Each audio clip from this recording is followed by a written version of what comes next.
Bismillahirrahmanirrahim. Alhamdulillahi rabbil alamin. Wal aqibatu lil muttaqin. Wassalatu wassalamu ala sayyidil mursalin wa ala alihi wa ashabihi ajma'in. Ең алғаш барыбызды жоқтан бар қылып жаратқан Аллаху субханала тағалаға чексіз мақтаулар болсын. Андан кейін бізге тура жолды көрсеткен, ошол жолға үндеген сүйікті пайғамбарыбыз саллаллаху алейхи вассаламға Алла Тағаланың үзгүлтүксүз салават саламдары болсын. Урматтуу мусулман бир тууган, бүгүнкү жума күнүңүздөр куттуу болсын. Жараткан Алла субханала тағала мына ушундай берекелүү куттуу күндү аткарган бардык жакшы амалдарыңыздарды кабыл кылсын. Алла Тағала Кур'ан Каримде айтат: Аузу биллахи минаш шайтанир ражим. Я айюханнас аттақу раббакумул лази халақакум мин нафси вахидатин дейді. О адамдар дейді. Силер қорққыла, силер тақва болғыла дейді да. Анткени Аллаху субханаху ва таала силерди бир нафстан жаратты дейді. Мындайча айтканда Аллах субханаху ва таала адам атаны жаратты. Андан кейін адам атадан ушул аятта айтат, Хава энени жаратты, обо энени. Вабасса минхума риджалан касира ва ниса. Андан кейін ушул адам ата менен Хава энеден азыркы мына бардык эл дүйнө жүзүндө тарап жашап атат. Балки 7 миллиардка жетип андан да ашып атат. Демек мына ушундай куштуу, кудуреттүү Алла Тааланын буйруктарын аткарып, анын тыйган нерселеринен тыйылып, силер дайыма мына ошол таризде жашаганга аракет кылгыла дейт. Андан кийин силер дагы мындайча айтканда өтө сактагыла деп атат да. Сактангыла силерден сурала турган нерседен дейт. Эртең баарыбыздан сурала турган нерселер бар. Ошонун ичинде башкалар менен болгон мамилелер бар. Вал архам тасаалуна бихи вал архам дейт. Ошондой эле туугандык мамилелер жөнүндө дагы сураласыңар. Ошондон туугандык мамиледе дагы силер бекем болгула, ошону сактагыла дейт. Инна Аллаха кана алейкум ракиба. Чындыгында Аллаху субханаху ва таала силерге көзөмөл кылып турат дейт. Ал эми башка бир аятта Алла Таала айтат: "Ва мин аятихи ан халака лакум мин анфусикум азважан литаскуну илайха" дейт. Ага байыр алууңар үчүн өзүңөрдөн жубай жаратты дейт да. Ошол адам атадан Хава энени жаратканды айтып атат. Андан кийин эми азыр мындай элдер тарап жашагандан кийин аял менен эркек үйлөнгөндө ортоңорго Аллаху субхана ва таала байнакум маваддатан ва рахма дейт. Махабатты жана беримдүүлүктү берди дейт. Инна фи залика ла аятил лиқауми ятафаккарун. Чындыгында ой жүгүрткөн адамдар үчүн, эл үчүн ушуларда чоң бир белгилер бар дейт да. Мында чындыгында Алла Тааланын бардыгынын бирлигине дагы белги боло турган нерсе, нафсыңардан эле аялыңарды жаратты, андан кийин ортоңорго ырайымдуулук, мээримдүүлүктү берип койду дейт. Андан кийинки аятта Алла Таала айтат: "Я айюхаллазина аману ауфу бил уқуд" дейт. Бул бир башка аятта келет. О имандуулар дейт, силер угадаңарга, келишимиңерге бекем болгула дейт да. Мына ошол келишимдердин ичиндеги келишим бул нике, үйлөнүү келишими экен да. Эки адам үйлөнүп атса, бир бала менен бир кыз үйлөнүп атса, ортосунда нике кыйылат. Анан Куранда ошондо эмне дейт? "Вахазна минкум мисакан гализа". Силерден биз бекем убаданы алдык дейт.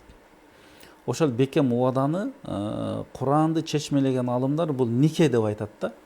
Никеде мисалы никеңе туттуңбу, турмушка чыкканга макулсуңбу деп кыздан суралганда ал макулдугумду бердим десе, эркек мисалы кабыл кылдым дейт да. Мына ушул эки эле сөздө чоң бир жоопкерчилик жатат да. Жанагы мына Куранда айтылган келишимдер, бекем убадалар мына ошол эле сөздүн ичинде камтылып турат да. Демек никелешүү бул жөн эле адам бир көңүл ачуу эмес, бул чындыгында бир жоопкерчилик экен. Мисалы мен кабыл кылдым деп эркек айтканда, ошол өзүнүн жубайыны материалдык жактан, үй жай менен, тамак аш менен, кийим кече менен, ал эми моралдык жактан жакшы мамиле, сый урмат, жакшы мамиле кылам деген убадасын берүүсү. Ошол учурда аял дагы толук күйөөсүнө башыйып, үйүн жакшы карап, өзүнө берилген милдеттерди аткаруу. Демек эки тараптын деле укук милдеттерин аткаруу мына ушул кыска сөздүн ичинде жашоодогу баардык аткара турган нерсе камтылып атат дагы. Ошону бир сөз менен Куран баягы бекем убада деп атат да. Ошондон бул нике келишимин, бул нике убадасын же болбосо бул аманатты жөндөн жөн эле бир ажырашуу сөзү же талак сөзү менен айтып мындай бузуп оңой деп эч качан эсептебеш керек да. Чындыгында эми талак маселеси бар. Ажырашуу деген бул шариятта бар нерсе. Бирок качан эң акыркы эч бир чара калбаганда колдонула турган сөз бул талак сөз болуп эсептелинет да. Ошондон пайгамбарыбыз не деп атат? Абгадул халали илаллахи ат-талак дейт да. Адал нерсенин ичиден Алла Таалага эң жаман көрүлгөн нерсе бул ажырашуу дейт. Бул талак сөзүн айтуу дейт. Ошондуктан талак айткандан өтө этият болуш керек. Мындайча айтканда бизде аябай жакшы макал бар да, 7 өлчөп 1 кескин деген. Өтө ойлонуш керек. Андан кийин ошол чечимге барыш керек.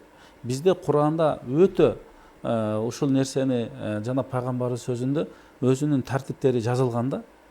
Ошон үчүн айтат, сен биринчи ага жакшы насаат кылгын дейт. Эгер ушундай эле башы ийбей жатса, айтканыңды кылбай жатса, жакшы насаат болбогондон кийин өтө баягы ажыраша турган коркунуч болуп калат учурда дейт. Баягы Куранда ачык айтат, эгер силер корксоңор экөө ажырашып кетет дегенде, анда эки тараптан тең эмне кылгыла дейт. Баягы жараштыра тургандар, насаат айта тургандар сүйлөшсүн дейт да.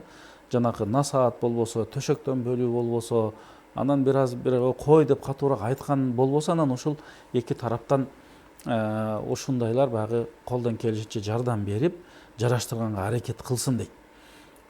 Бул биз айтып атпайбызбы? Бул Алла Таала бекем нике менен болуп атат да. Анан болбосо, анан ошол таптакыр болбогондо эмнеге барсын дейт. Анан ошол сөздү айтып, тиги дагы өз жашоосун, бул дагы өз жашоосун кылсын дейт. Мына ошондой нерсеге баргыла дейт да. Ошондон пайгамбарыбыз эмне дейт? Баягы үйлөнүп аткандарга, жалпы эле эркектерге айтып атат да, истаусу бин нисаи хайран. Пайгамбар айтып атат, мен осуят кыламын, силер аялдарга, жубайыңарга жакшы мамиле кылгыла. Фа иннахунна хулиқна мин дил'ин ва инна аважа шайин фи дили а'лаху фа ин захабта туқимуху кассартаху дейт.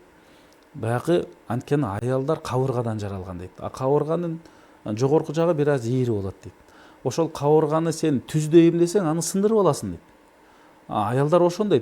Кээ бир муфассирлер айтат, ушул хадисти чечмелеген мухаддистер айтат, баягы түздөйм дегениң, баягы сындырып аласың, ошол сындырганың бул талак айтып ажырашканың деп дагы маани беришет да. Мына ошондуктан силер аялдарга эмне кылгыла дейт? Жакшы мамиле кылгыла дейт. Пайгамбар айтат, хойрукум ли ахли. Силердин эң жакшыңар үй бүлөлөрүнө жакшылар, мен болсо дагы үй бүлөмө жакшымын дейт да. Мына ошондуктан бул жерде пайгамбар саллаллаху алейхи ва саллам не дейт? Өзүнүн ошол жакшы бир васиятын бизге айтып атат да. Анан Куранда келет, ин хифтум шиқака байнихима. Эгер экөөнүн ортосун ажырашып кетет деп корксоңор, фабасу хакаман мин ахлихи ва хакаман мин ахлиха. Мааниси, кыздын дагы үй бүлөсүнөн, эркектин дагы үй бүлөсүнөн аттуу баштуулар, аксакалдар, данышмандар, насаат берүүчүлөр экөөнү жараштырганга аракет кылсын дейт. Жараштырганга аракет кылсын дейт. Балки түшүнбөй калгандыр, балки бир туура эмес маалыматтар жетип калгандыр, балки боло берет. Мына ошондуктан ушул маселеде биз өтө этият болушубуз керек. Баягы мындайча айтканда шарияттагы эң бир мүмкүнчүлүк болбой калган учурда жашаганга, ошондо анан өзүнүн тартиби менен ошол талак сөзүн колдонуш керек да. Мындайча айтканда эң акыркы чара. Ошол учурда мейли шариятта бар болгон үчүн биз колдонушубуз керек. Кээ бир учурларда же аялын карабайт, же балдарын карабайт, же аларды бакпайт, камсыздабайт, өзү башка жакта, аялы башка жакта, мен сага талак да бербеймин, сени курутамын, жообуң да бербеймин деп жүргөн эркектер да бар. Бул дагы таптакыр туура эмес.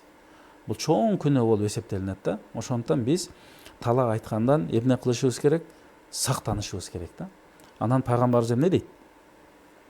Лейса минна ман хаббаба имраатан ала заужиха дейт да.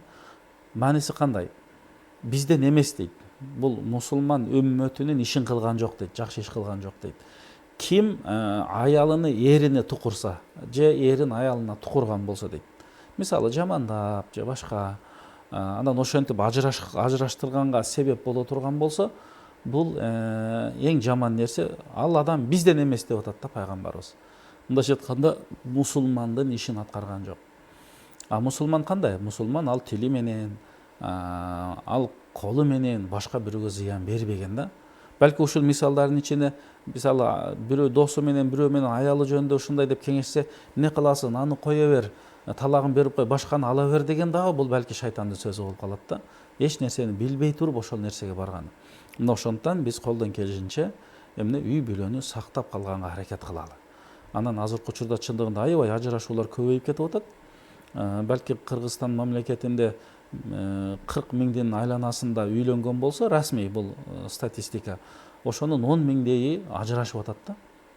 10 миңдей ажырашып атат. Бул чындыгында чоң бир трагедия десек болот. Ал жерде балдардын укугу эмне болду, алардын тарбиясы эмне болду, алардын жашоосу, алардын окуусу эмне болду. Ошондуктан келиңиздер, биз билели, үйлөнүү деген бул чоң жоопкерчилик. Жана биз айткан ошонун баарын өз ичине камтып алып туруп, андан кийин ошого жоопкерчиликтүү болуш керек. Эркек дагы, аял дагы жоопкерчиликтүү болуш керек да. Талак деген эмне дейт? Анын шариаттагы аныктамасы кандай? Талак деген сөз өзү мындай лексикалык мааниси бар. Лексикалык мааниси бул бошотуу деген да. Бошотуп эле коюу деген сөз. Балки жумуштан бошотуу болушу мүмкүн. Ал ошо дикеден бошотуу болушу мүмкүн. Же бир байланганды бошотуп коюшу мүмкүн.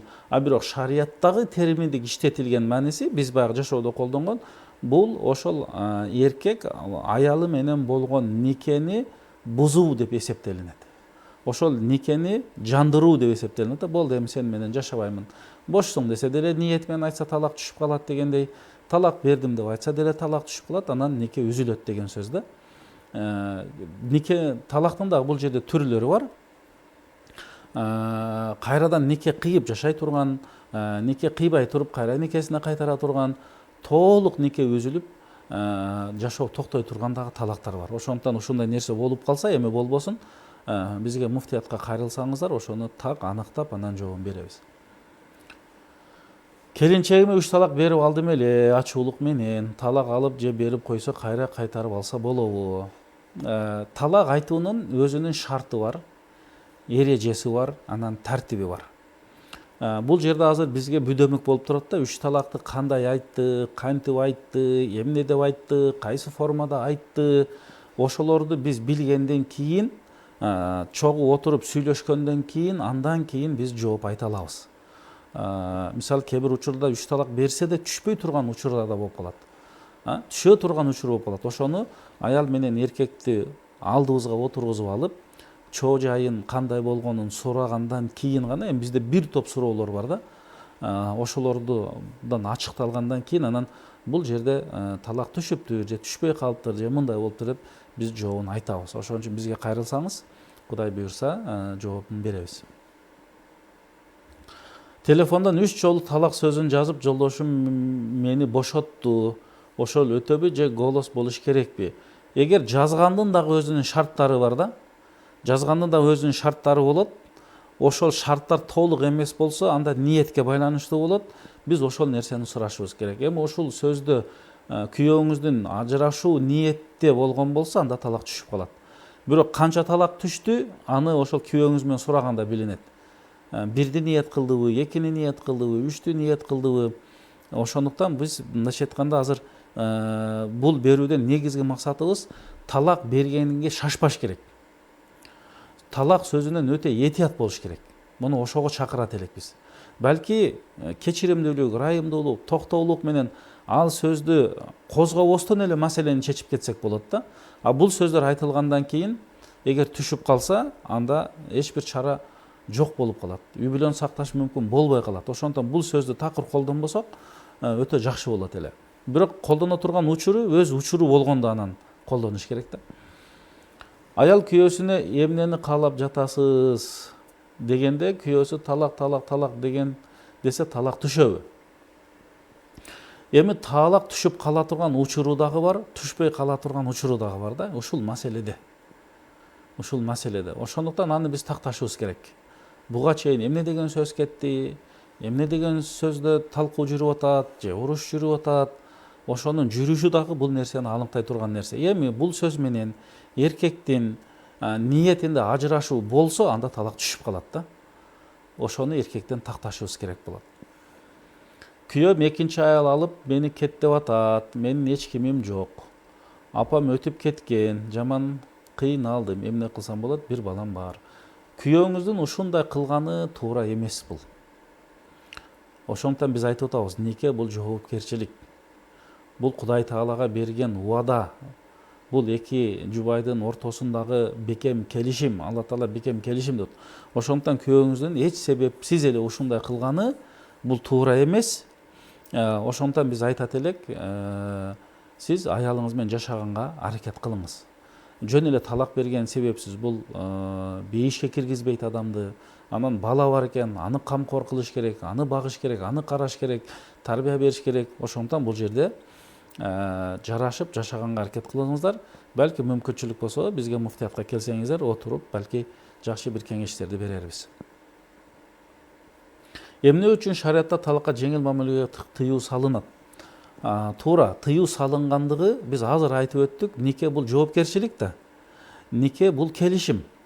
Ошол нике кыйылганда мойнуна эркек сөз берип атат. Мен сени караймын, мен сени багамын, жакшы мамиле кыламын, материалдык, моралдык жактан камсыздаймын. Аял деле ошого макул деп турмушка чыгып атат. Ошого макул болуп атат, ошол нерселерге өзүнүн милдетин аткарып атат. Ошондуктан баягы үй бүлөдө бизде кыргызда эмне дейт? Чымчыктын да уясы бузулбасын дейт да. Ошон үчүн шариатта талак тыюу салынат. Үй бүлө жөн эле бузулуп кетпесин. Бул жөн эле кумаркандыруу эмес. Бул жөн эле баягы көңүл ачуу эмес. Бул чыныгы жоопкерчилик мына ошол жерде турат. Биз айтабыз, үй бүлө бекем болсо, үй бүлөдөн коом курулат, коом бекем болот. Биз ошо үй бүлө аркылуу тукумубузду сактайбыз. Аларга жакшы тарбия берип, коомго кошуп, чыныгы мамлекетибизди сактай турган, кызмат кыла турган уул кыздарды тарбияганга биз аракет кылышыбыз керек. Мына ошондуктан талак маселесине тыюу катуу салынат. Эми адал, макул бар. Бирок аны өз учурунда колдонуш керек. Андан жөн эле ар бир талашта, ар бир урушта эле анан ушул сөздү кет деп айта берген бул эркек үчүн жакшы эмес. Ал эрдик эмес. Ажырашам деген сөз дагы талак берген болобу? Ооба, болуп калышы мүмкүн, бирок кантип айтты? Мисалы азыр ажырашам деген сөз менен талак түшүп калбайт. Бул ажырашам деген бир ниетин гана билдирүү болуп эсептелинет да, бирок ошол ажырашуу сөзүн айтканда андан кийин талак түшөт. Бул сөз менен түз талак түшүп калбайт, бирок ушул сөздү айтпаганга аракет кылыш керек. Андан көрө кимде кемчилик болсо, ошол кемчиликти оңдогонго аракет кылалы. Эми эки тарапта делен кемчилик болуп калат. Ошол кемчиликти жойгонго аракет кылалы биз биринчи. Эркектен кемчилик кеткен болсо, ал ошону жойгонго аракет кылсын. Аялдан кеткен болсо, аял ошону жойгонго аракет кылып, кечиримдүүлүккө барып, компромисске барып, сабырдуулукка барып, анан жашоодо алып кеткенге аракет кылыш керек. Күлүп айтып койгон талакта эсептелет деген сөз канчалык туура? Бул деле туура. Бул деле туура. Бирок ошону кантип айтты? Күлүп айтабы, жөн мындай токтоп айтабы, ачууланып айтабы? Ошолордун баардыгынын, ачууланган болсо ачууланганын даражасын аныкташыбыз керек болот. Мына ошолордун баары эсепке алынат да. Бирок акыркы жооп качан? Мындай отуруп, суроолорду берип, ошолорго жооп алгандан кийин гана болот. Аялыма 3 талак деген эмесмин. Талак деп айткан талак түштүбү? Ачуу менен айтып алгам. 3 жыл болду айтканыма, бирок азыркы учурда алыста жашайбыз. Эми талак эле деп айтып койгон болсоңор, эгер аялыңар сураган болсо, анда талак түшүп калат. Эгер сураган эмес болсо, ниетиңерде ачуудан болгон болсо, анда бул талак түшпөйт. Себеби буга дагы мындай бир чечим чыгарылган ниет болуш керек да. Бирок кээ бир сөздөр бар, ал ниетке муктаж болбой калат. Ниетиңде жок болсо дагы талак түшө берет. Ошондой сөздөр дагы бар да.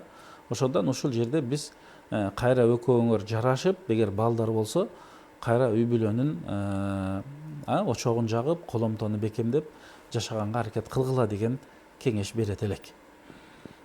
Үй бүлөдө эркек киши мас абалында талак деп 3 ирет айтылса кабыл болобу же болбойбу? Бул дагы өзүнчө бир чоң маселе да. Мастын талагын түшөт деген дагы алымдар бар, түшпөйт деген дагы алымдар бар. Ошондуктан бул жерде үй бүлөнү сактап калыш үчүн түшпөйт деген фатваны дагы алсак болот. Бизде имам Кархилер, имам Тахавилер китебинде түшпөйт деп айткан. Эгер чындыгында айтканыңды билген эмес болсоңор, анда түшпөй кала турган учуру бар. Эгер мүмкүнчүлүк болсо, бизге муфтиятка чогуу келип кайрылсаңар, маселени дагы бир чоо жайын карайт элек. Мисалы, канча жыл болду, канча жолу айтылды, бул эмне деп айтылды. Мисалы, бул жерде 3 талак дегенде мындай жалпы эле айтылып атат да, бизде талактын өзүнүн шарттары бар, эрежелери бар, тартиби бар да. Ошолго түшкөн учурда анан моундай тигиндей болду деп айтабыз да. Бүдөмүк болгон учурда дагы бере турган суроолор бар. Ошого дагы эмне кылышыбыз керек, көңүл бурушубуз керек. Ошондуктан эч качан 3 талак деп айтпаш керек. Бул өтө кооптуу нерсе. 3 талак, мисалы, мен сага 3 талак бердим деп акыл эси толук кезде чечим чыгарып айткан болсо, 3 талак түшүп калат. 3 талак түшүп калат дагы кайра жашаганга мүмкүнчүлүк болбой калат. Ибн Масудтан бирөө келип сураган экен: мен аялыма 10 талак бердим. Эмне болот дегенде, 3 талагы түштү, жетөөсү мойнуңа карыз болду деген. Сен ошого күнөө болду деген. Ибн Аббастан келип алып бирөө: мен аялыма 1000 талак бердим, эмне болду дегенде, 3 талак түштү, 997си сенин мойнуңа күнөө болуп жазылды деген. Сен ошого жооп бересиң деген. Бул күнөө ишти аткаргандай болуп атасың да. Ошондуктан талак маселесинде өтө этият болуш керек. Токтоо болуш керек. Сөз экен деп эле айта бербеш керек. Күйөөм кечке телефондон чыкпайт. Сүйлөшүп отурбайт. Мен сүйлөшүп отургум келип, сүйлөп берсем же бир нерсе сурасам эрсе, чыйылдабачы деп сөгө берет. Бул туурабы? Чындыгында туура эмес. Бул эң туура эмес. Биз жанагы Куранда ва аширухунна бил маруф дейт да. Мындайча айтканда, силер материалдык жактан дагы камсыздагыла дейт. Баша бир аятта, азыркы мен айткан аятта аширухунна бил маруф деген, аларга сендер моралдык жактан, руханий жактан жакшы мамиле кылгыла дейт да. Бул ошону кылбай жатат да бул эркек. Ошондуктан эми сабырдуулук менен чечиш керек бул маселени. Жакшы айтып, сөккөнү туура эмес. Өзүнө кайтып калышы мүмкүн. Ошондуктан бул нерседен өтө этият болуш керек. Сөккөн, тилдеген, жаман сөз айткан, басмырлаган аял менен эркектин ортосунда жакшы эмес да. Балки махабатты кетирип салат, сүйүүдү жок кылып салат, жылуулукту кетирип коюшу мүмкүн. Ошондуктан андай сөздү сүйлөбөстөн тескерисинче Куранда эмне деди? Ва жа'ала байнакум маваддатан ва рахма. Ортоңорго Алла Таала жылуулукту, махабатты, мээримдүүлүктү берип атат дейт да. Ошого аракет кылыш керек. Жөн эле бир телевизордун астында жатып же башка кыл убакыт кетирбестен, эгер чындыгында аял ошону каалап атса, аны менен баарлашыш керек, кеңешиш керек. Балки келечектеги кыла турган иштер бар, башкалар бар. Мына ошондуктан эки тараптуу болгону бул жакшы болот. Аялы күйөөсү урушуп кетип, аялы 3 жолу талак деп жини келип айтып койсо, талак түшүп калабы? Жок, аялдын айтканы менен талак түшпөйт. Талак бул эркекке берилген укук. Ошондуктан ал укукту эркек гана колдоно алат. Аялга андай укук берилген эмес. Ошондуктан эгер аял мен сага талак бердим же күйөөсүнө талак десе, нике бузулуп калбайт. Эркекке берилгендиктен ошол эркек ушул укукту колдонгонго өтө этияттык менен мамиле кылыш керек. Менин күйөөм мас болгон сайын талак берет, көңүлүм калды. Анда сиздер бизге кайрылыңыздар. Бул жерде биз жооп бере албайбыз эч нерсе деп. Эмне деп айтты, кандай деп айтты, мас абалы кайсы даражада болчу. Ошо жолуксаңар, бизге келип муфтиятка фатва бөлүмүнө келсеңиздер, ошол жерде отуруп, анан кеңешип, угуп, анан биз маселеге жооп беребиз. Бир тааныш эже жолдошум талак берди дейт. Эми кандай кылсак болот деп кантип оңдойбуз дейт. Бизге жолуксун. Бизде муфтиятта, диний башкармада фатва бөлүмү бар. Ошол жерге келиңиздер. Айтып коюңуз, же аймакта болсо биздин аймактык казыяттарыбыз бар. Ар бир областтын борборунда казыяттарыбыз бар. Же болбосо имамга жолуксун барып мечиттеги. Ошол имам өзү жооп бербесе, балки бизге багыттайт, бизге келгиле, биз маселени карап көрөбүз буюрса. Ал кандай айтылды, ошонун чоо жайын аныкташыбыз керек болот. Аял талак сурап атат, эркек бергенге милдеттүүбү? Жок, таксыр милдеттүү эмес. Милдеттүү болгон учур болот. Ал башка учур. Анан жөн эле бир аз эле чыр чыкканда эле анан аял кетем, талак берем дей берсе, анда кандай болсун? Же болбосо бир аз эле чыр чыкканда талак берилсе, талак бере берсе, анда кандай болсун? Эгер ушул бир топ кайталанып калса, анда бул дагы чоң маселе болуп калат да, өтө суроо болуп калат да. Балки жашоо токтоп калды, каяктан билебиз? Ошондуктан аял талак сураганда талак бербеш керек. Маселени талаксыз эле жөн эле чечкенге аракет кылыш керек. Балки бир нерсени каалап атат, бир нерсе алып бериш керек болот, же болбосо азыр көңүл буруш керек болот, же башка себептер бар. Ошону оңдогонго аракет кылыш керек. Биз айттык, талакты эң баягы эки аял менен күйөөсү такыр жашаганга мүмкүнчүлүк жок болуп калат да. Ошол мүмкүнчүлүк жок, жараштырганга да болбойт. Болду, эки жолго түшөбүз деген учурда анан ошондо талагын берип, анан бошотуш керек да, аялдын башын бошотуш керек. Ошол учурда керек болот. Ага чейин балки эркектин сезими бар, балки аялдын сезими бар. Бирок кээ бир пейилди, башка нерселерди оңдош керек болот. Ошондо гана анда сен дагы башка турмуш кургун деп аялды бошотса, анан башкага турмушка чыга алат да. Күйөөсү талак бербей туруп аял башка жашоо кура албайт. Нике кыйса дагы ал нике өтпөйт. Ошондуктан бул жерде эки адам бири-бирине зыян бербестен, зулумдук кылбастан талакты берип, жолун бошотуп койсун деген маани. Ошондон баягы же бакпай, же карабай, өзү башка жакта жүрүп, аялын карабай таштап койгон, бул зулумдук болуп калат да. Ошондой кылбайсыздан, ошого андан көрө талагын берип койсо, ал башка турмушун, жашоосун куруп алат да. Ошондон бул укукту, бул ажырашууну эң биринчи эле талаш тартышта колдонбош керек. Биз дагы айтабыз, ал эң акыркы чара. Куранда дагы, пайгамбарыбыздын сүннөтүндө дагы тартип мына ушундай. Жолдошум бир жолу уруша кетип, талак сага, жообуңду бердим сага, талак деп айткан, талак түштүбү? Эми түшүп калышы мүмкүн. Кандай максатта айтты, кандай ниетте айтты, ошон үчүн сага талак бердим деп айткан биринчиси менен талак түшүп калат. Жообуңду бердим дегенде ниети бар болсо, экинчиси түшүп калат, ушундай да. Ошондон бул нерсени биз аныкташыбыз керек болот. Эгер ниетинде экинчисинде жок болот, түшпөйт дагы, биринчисинде түштү болуп калат. Бул дагы талактын өтө нюанстары көп. Мында өтө бир терең маселе, чукул маселе, анан түрлөрү бар, кандай сөздөр менен айтылган бар, ошол баардыгы аныкталыш керек болот. Ошондон бизге жолуксаңыздар, биз дагы бир жоопту айталы. Бирок бул жерде талак сага дегенге менен бир талак түшүп калды, бирок бир талак менен кайра жашаса болот.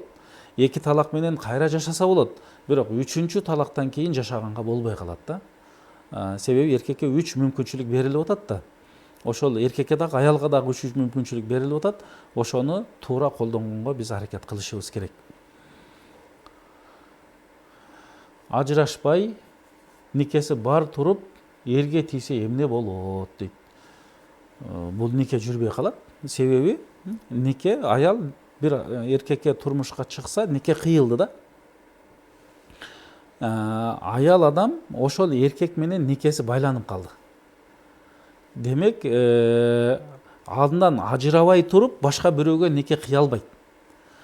Башка бирөөгө көктүк кылып нике кыйса деле, ал нике жүрбөйт. Ал жашоо бул ойноштук болуп калат, зына болуп калат да.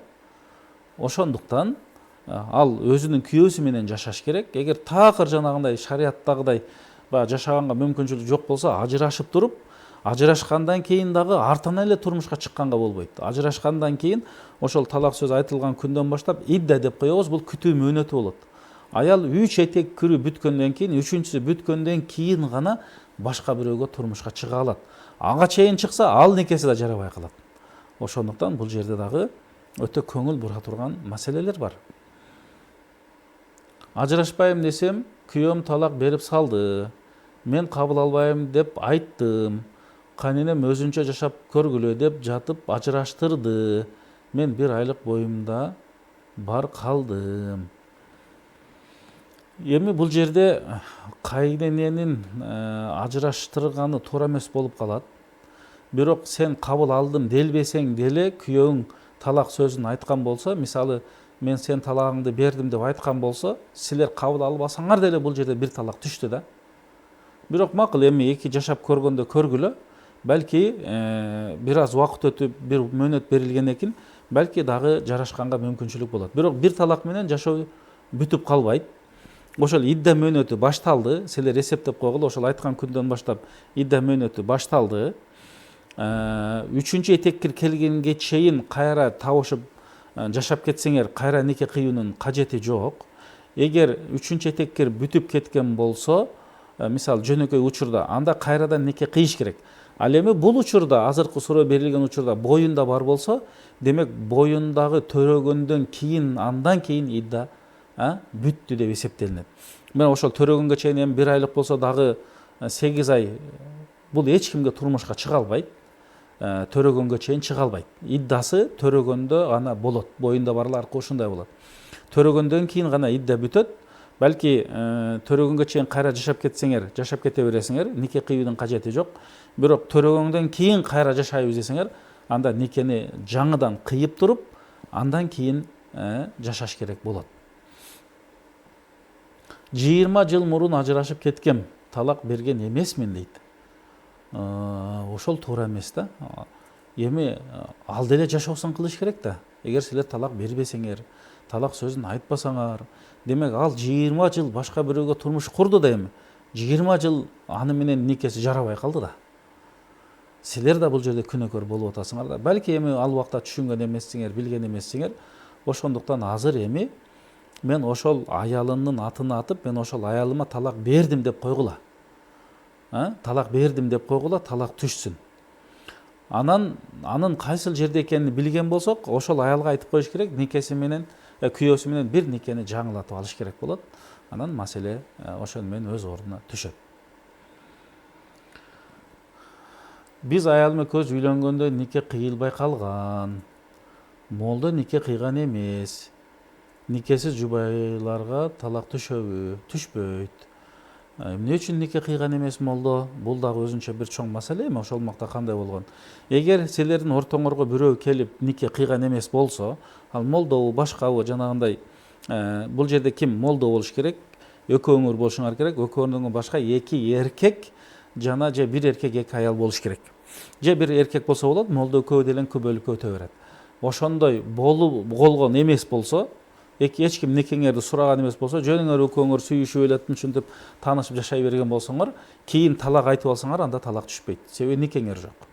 Ошондуктан силер азыр кайра никеңерди жаңыртып туруп, анан аялыңа ошол бир аз калыңын берип туруп, анан жашоону жүргүзсөңөр болот. Мен жолдошумдун 2-чи аялы болом. Тамак аш, кийим кечи, үй жай менен камсыз кылбайт. Ортодо бир бала бар. Мен чарчадым, мага жол көрсөтө кетиңизчи, талак бербейт, өзү да келбейт. Ушул маселеде сиз бизге кайрылыңыз. Бизге кайрылыңыз, муфтияттын фатва бөлүмүнө. Анан биз сиз менен отуруп сүйлөшөбүз. Анан маселеңизди карайбыз. Балки күйөөңүз менен да сүйлөшөбүз. Анан маселени карайлы, Кудай буйрса.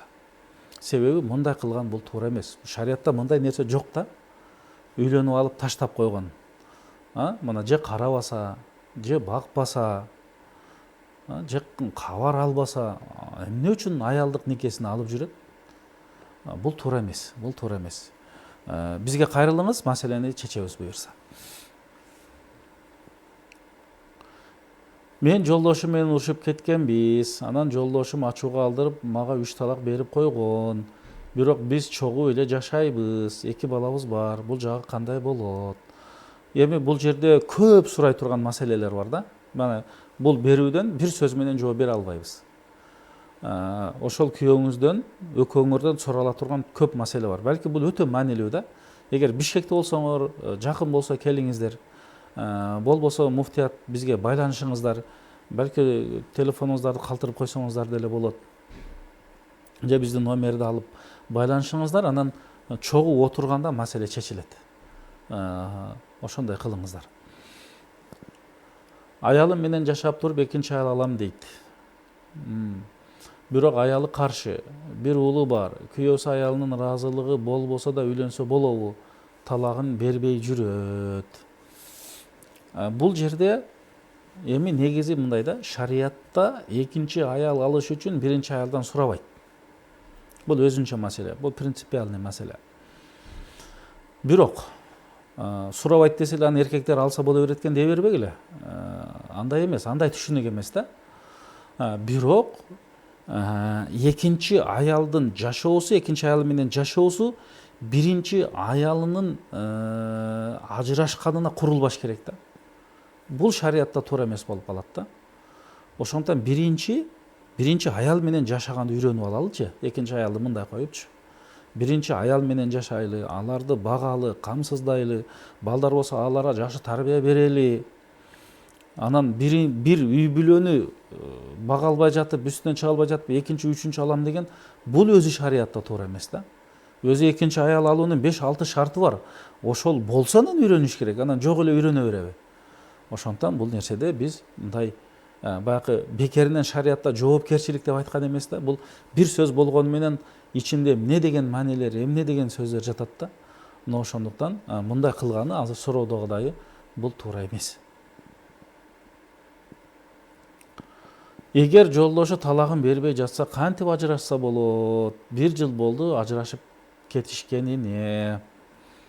Эми булар деле бизге кайрылыш керек, ачык айтканда. Биз сурайлычы, эмне үчүн ажырашып атат? Күйөөсү эмне үчүн талак бербей жатат? Закыстары барбы, жокпу? Ушулардын баардыгын сураш керек. Эгер чындыгында жашабай калсалар, карагыла, мына ушундай маалда талак маселеси колдонуш керек да. Мисалы 1 жыл болду жашабаганына, эткенде бизде бирөө келди, 5 жыл болду жашабаганына, экөө эки жакта жашайт. Күйөөсү камсыздабайт, бул маселеде камсыздабайт. Ошондо сүйлөшүп жашай албаса, ушунда талагын бериш керек да. Эркек башка бирөө менен жашоо куруш керек, аял башка бирөө менен жашоо куруш керек. Эгер ушундай эле талагын мындайча айтканда катачылык аялдан өтпөсө, күйөөсү өз тарабынан эле ушинтип аткан болсо, анда бизге кайрылгыла, биз талагыңарды алып бергенге аракет кылабыз. Себеби бул нерсе да керек нерсе. Бул жогунда трагедия же бир баягы аялды мындай нерселерде бир ажыдаар карабаш керек да. Жок, ал өзүнүн укук милдетин сурап атканда бербей жатат күйөөсү. Бербейсиңби, демек анын жолун бошотушуң керек да. Ошондой жакка биз барышыбыз керек. Бул жерде акылмандык, данышмандык менен иш алып барышыбыз керек. Анан реалдуулук болуш керек да. Жөн эле куру намысты кармай бербеш керек. Ушундайлар көбөйдү да азыр. Же аялын карабайт, балдарын карабайт, никесинде башка турмушту куруп алган, Москвага барып турмушун куруп алган, үйдөгү аял менен эч кимдин чатагы жок. Ага акча да жибербейт, башка да кылбайт. Эмне кыласың мындай жашоону? Андан көрө жообун бер дагы башка бирөө менен жашооңду кыла бер. Бирөөнү да кыйнама. Бирок кыяматта жооп бересиң, себепсиз талак бергендигиң үчүн. Кыяматта жооп бересиң бала чакаңды карандай талага таштаганың үчүн. Баягы ажырашкан күндө деле биз бир нерсени билип алалы да. Өткөндө бирөөсү келет дагы алиментти жок кылышым керек дейт да. Эмне үчүн жок кыласың? Бул сенин баягы аялың менен мамилең бүттү, ажыраштың. Бирок балдар сенин балаңда. Аларды камсыздоо эркектин мойнунда кала берет. Балагатка жеткенге чейин. Ошону түшүнбөй атат да булчу. Камсыздоо бул эркектин колунда, эркектин мойнунда. Талак албай туруп эле эки эрге тийди, эмне болот? Жарашканга болбойбу?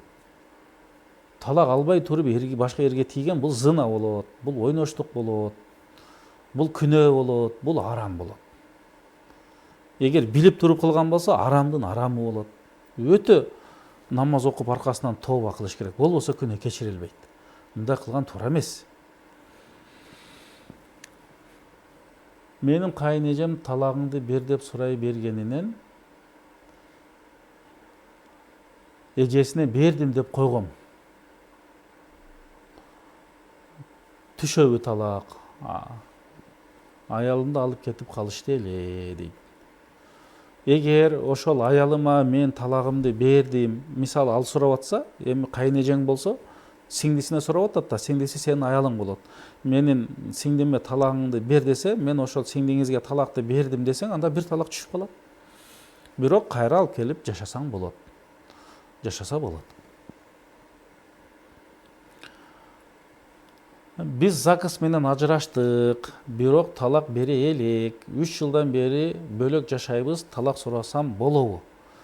Ошол ЗАГСка эми бирөөңөр арыз жаздыңар да, же эркек же аял ажырашам деп жазат да, ЗАГСты кырктырыш үчүн. Эгер аял барып арыз жазса, эркек барып ошого макул деп кол койсо, бардык отурумдарга барса, андан кийин ажырашканга кол койдум деп кол койсо, ЗАГСтан чечим чыгып, ЗАГС кыркылса, бул бир талак деп эсептелет. бир талак деп эсептелет. Ошол чечим күчкө кирген күндөн баштап, чечим чыккандан баштап иддага отурасыңар. 3 этеккиңер бүткөндөн кийин ушул эле күйөөң менен жашайм десең, кайра нике кыйып жашайсың. Болбосо башка бирөөгө турмушка тие берсеңер болот. Мен Москвада жүрүп аялыма 3 талак деп жазып алдым эле. Ошол кандай болуп калат? Эми кандай жазганыңды билбейбиз. Себеби жазгандын өзүнүн шарты бар, айткандын өзүнүн шарты бар. Эгер жазганда аялыңа мен сага 3 талак бердим деп жазсаң, анда талак түштү, болду, сенин аялың эмес эми жашай албайсың. Эгер 3 талак деп токтоп туруп, же талак деп токтолуп, ниет жок болуп калса, анда түшпөй турган учур бар да, аны да такташыбыз керек болот. Менин жолдошум мас абалында талак деп кетип ажырашып жүрдүк. 1 жылга жакын. Кийин келип кечирим сурап жашап атабыз. Кандай болот? Ортодо 3 бала бар. Эми 1 талак деп айтып туруп эле кайра дагы табышкан болсоңор, анда жашай бергиле. Маселе жок бул жерде. Жашай бересиңер. Негизи талактардын ичинен 3 талак өтө коркунучтуу да. Ошону айтпашыбыз керек да. Такыр айтпаш керек. Кайсы убакта талак сөз айтууга болот? Талак сөзүн аябай жарашканга аракет кылып, өздөрү бири менен жарашканга аракет кылып, бири-бирине мүмкүнчүлүк берип аракет кылып, андан кийин ошол эки тараптын, аял менен эркектин туугандары аракет кылып, достору аракет кылып, жараштырып, анда да болбой экөөбү болду жашабайбыз деп чечим чыкканда анан бири-бирине талак айтса болот да. Эми аял талак сурап, эркек талак айтса болот. Ошондо гана колдонуш керек. Мындайча айтканда эң акыркы чара болбой калды дегенде. Ошондуктан шариатта бар да. Бул дагы жашоосун курсун, бул дагы жашоосун курсун деп. Бирок эң акыркы чара. Талак сөзүн айтуу оюн эмес экенин элге кантип түшүндүрүүгө болот? Мына ошол талак сөзүн айтуу оюн эмес, оюнчук эмес, азил эмес, тамаша эмес. Бул өтө маанилүү, олуттуу дегенди болгондугу үчүн мына ушул азыр биз берүүдөн айтып атабыз да, элге жетип калсын. Бул талак деген бул оюнчук эмес. Нике деген бул дагы оюнчук эмес. Бул жоопкерчилик. Талакты айта бергиле. Сен сөз бергенден кийин ошо сөзүңдүн үстүнөн чык, эркек болсоң эркектей болуп. Анан болбогон нерсеге талакты айта бербей дегенди айтыш үчүн мына ушул берүүнү уюштуруп атабыз, бир туугандар. Исламда нике кандай ыйык келишим деп эсептелет? Куранда вахазна минкум мисакан гализа дейт. Силерден катуу бир келишимге убаданы алдык дейт да. Бул нике келишими экен да. Ошондуктан бул өтө маанилүү да. Анан өтө жоопкерчиликтүү. Мусулман бир туугандарым, мына биз сиздер менен бир аз ошо талак сөзүндө сөз кылдык.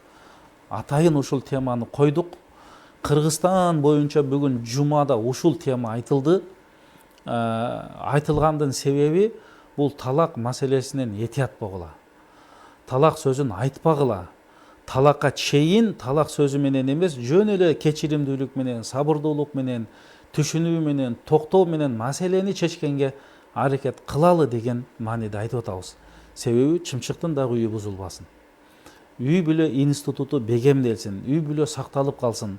Балдар толук кандуу ата-эненин алдында тарбия таалимин алсын деген максатта айтып атабыз, урматтуу мусулман бир туугандарыбыз. Ошондуктан эгерде кимде ошондой талак маселеси болуп калса, бизге кайрылыңыздар. Биздин эшигибиз ушул маселе боюнча ачык. Кеңешибизди беребиз. Бизде дасыккан, чебер алымдарыбыз, адистерибиз барып отурат. Мына ошолордон кеңеш алып кетиңиздер. Урматтуу мусулман бир туугандар, дагы бир жолу бүгүнкү жума күнүңүздөр марек болсун. Алла Таала баарыңыздардын ыйманыңыздарды бекем кылсын, ибадатыңыздарды кабыл кылсын, үй бүлөңүздөргө ынтымак, береке, тынчтык болсун. Эч бир үй бүлө ажырашпасын.